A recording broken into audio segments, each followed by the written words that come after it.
বাথরুমে ধর্ষণ করার পরে এই মেয়েটা কিন্তু অজ্ঞান হয়ে যায়। অজ্ঞান হয়ে গেলে মূল আসামি সোহেল মনে করে যে সে মারা গিয়েছে।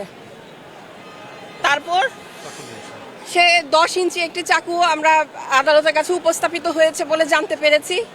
ওই চাকু দিয়ে এই ভিকটিম রামিসার মস্তক আলাদা করে ফেলে শরীর থেকে এবং হাত পা কাটার চেষ্টা করে।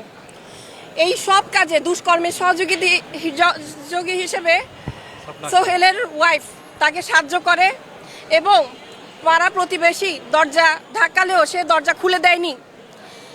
এই বিবেচনা সব কিছু পর্যালোচনা করে তাকেও মৃত্যুদণ্ড দেওয়া হয়েছে এবং মূল আসামি সোহেলকেও মৃত্যুদণ্ড দেওয়া হয়েছে।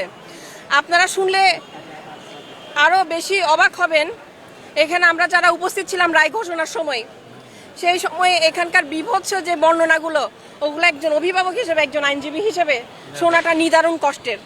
এখানে উপস্থিত ছিলেন রামিসার বাবা এবং আমরা আদালতের যে একটি বক্তব্য এখানে কোট করতে চাই, সেটা হচ্ছে শিশু রামিসার এই ঘটনাটা শুধু একটি শিশুর না, এটা সমাজের জন্য একটা মেসেজ যাবে। সেখানে মধ্যে একজন নারী হয়ে স্বপ্না কিভাবে একজন শিশুর এই ধরনের পাশবিক নির্যাতন নিজ চোখে সহ্য করেছে, এ বিষয়ে আদালত নিন্দা জানিয়েছেন এবং তাকেও দুষ্কর্মের সহযোগী হিসেবে একই শাস্তি সোহেলের মতো মৃত্যুদণ্ড দেওয়া হয়েছে। মহিলা বিবেচনায় ওনাকে কোনো ধরনের পার্ডন করা হয়নি বা কোনো ধরনের মার্চি এখানে সুযোগ নেই।